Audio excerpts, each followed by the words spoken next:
GM not using stainless steel brake lines means that when the Michigan road salt tears them up, they break apart real nice and easy. Makes getting them out a breeze. Big reason why we didn't get the 64 here in Michigan. Here's the story.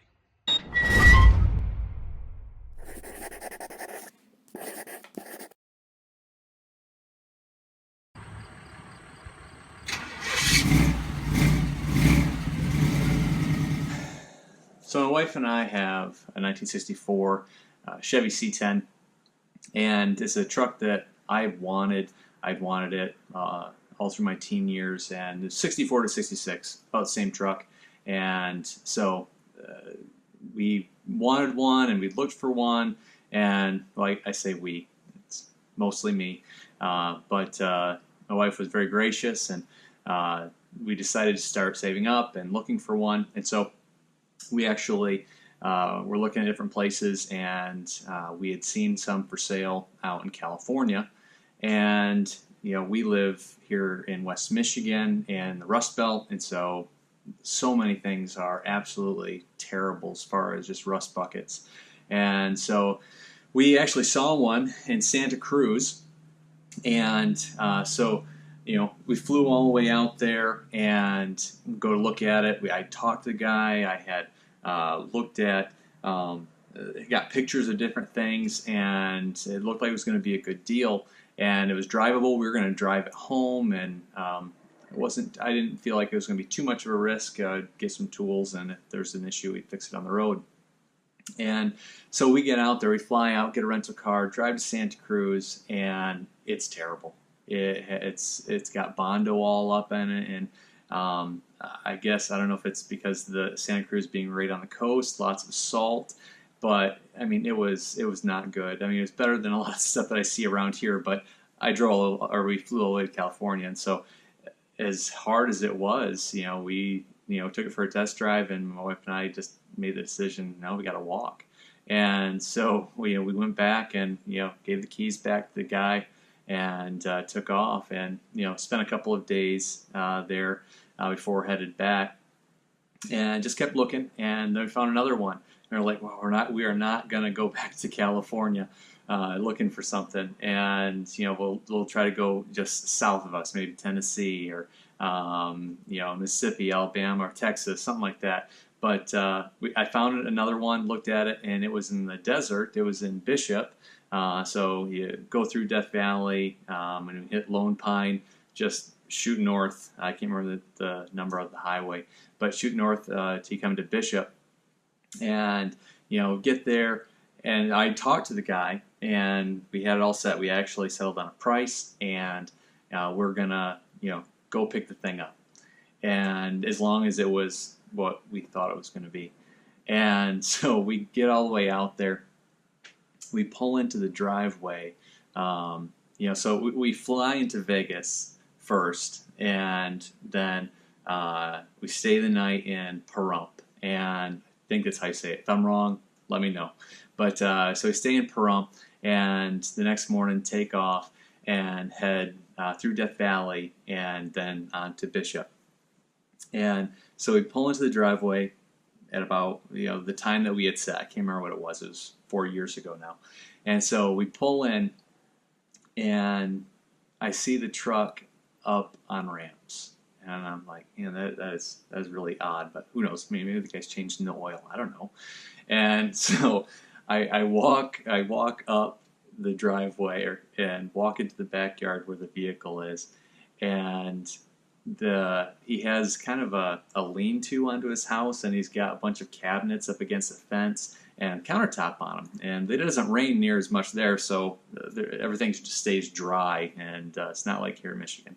And so I see a transmission up on this countertop, and he and another guy are working on it.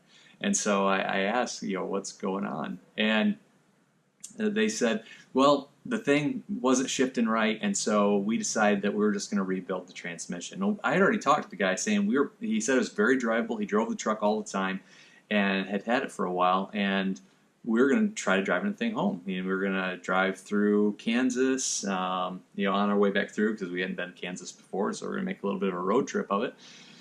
And so that would have been the plan. Well, now you're going, oh my word, this really changes things. And so he says, we'll have it done, in 2 hours. This is about 1 o'clock. And I'm thinking, this transmission's just getting rebuilt. I don't know these people. And, now we're going to take the thing cross country. And so, my wife and I hop back in the car, and, we decide we're going to, we're here. Let's just go and do a little sightseeing. So we actually had, an hour up the road to Mammoth Lakes. And there's a national park there that you can go hiking at. And we went to Devil's Postpile and had a good time there. But obviously in the back of your mind, you're going, what's going to happen to this deal? And so we finish up having a good time there at Devil's Postpile by Mammoth Lakes, and drive back down south to Bishop. And we get there, and the guy says, we put it together and it shifts and everything, but things got a bad leak. I'm going to need to fix that. And the thing was in reasonable condition. It wasn't bad. But there were some things that I wasn't expecting. But now I'm sitting there, balancing everything out. Do we, go ahead and pull the trigger on this, or and it's okay. It's not a bad deal. And if we don't, then all of the time and money is now wasted. Or do we, actually make the deal to go ahead and make the purchase? And so I talked to him, and I knew that if we did make the purchase, I was going to have it shipped home. Couldn't drive it. It was just going to be impossible. I wasn't going to fix and drive it home. And so we went ahead and made a decision. I was able to get them down another $800, even though it was going to cost more than that to ship it home. But I kind of looked into it and thought, well, if it's $800 cheaper, if it's going to cost me $1,500 or so to ship, I don't have to have the fuel and the hotel stays and risk involved in driving it 3,000 miles or whatever it is from Bishop to Michigan.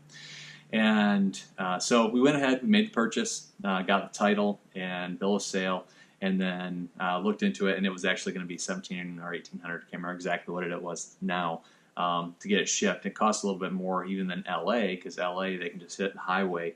But Bishop, they have to drive up the valley quite a ways. It's a lot out of the way.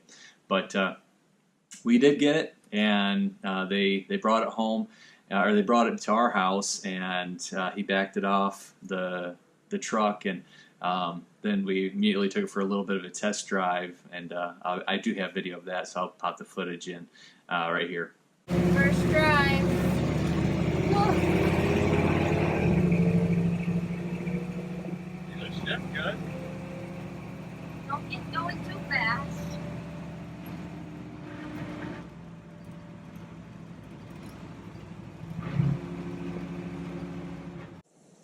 And it was very interesting, to say the least, the situation. Would I have done things different? Absolutely. Am I disappointed that I got it? Absolutely not. It has been a lot of fun. It was an insane amount of work, more than I thought it would be. Stretched me in a lot of ways than I thought that it would. I thought the mechanics were going to be easy for me, and in some ways they were, but in some ways I've realized all that I don't know. And when it came to the body work, there was so much that I did not know, and I learned a lot.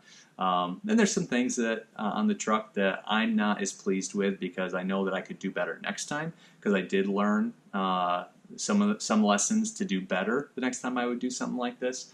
But on the flip side of it, you have to just start using it and enjoying it, and we have. So we actually just got it going a week ago, and so it was actually just the middle of May when we got it going. So I don't know when this is going to be uploaded, but so this summer we're going to use it quite a bit, and it's going to be a lot of fun. And there are some different things that I want to do, and I will definitely video those and share them with you. If you want to see some of the stuff that I do to the truck or do with the truck, be sure to like and subscribe and comment. If you have something that you've done that you enjoy or some mistakes that you've made, some crazy situations that you found yourself in with purchasing a vehicle or restoring a vehicle, leave them in the comments below. I'd love to read them, and I'm sure everyone else would.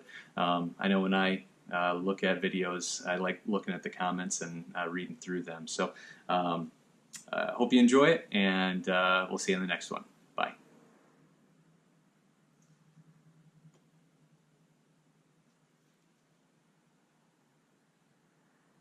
I'm now looking at my phone. This is actually the GoPro. You can see it, so I can control it from here.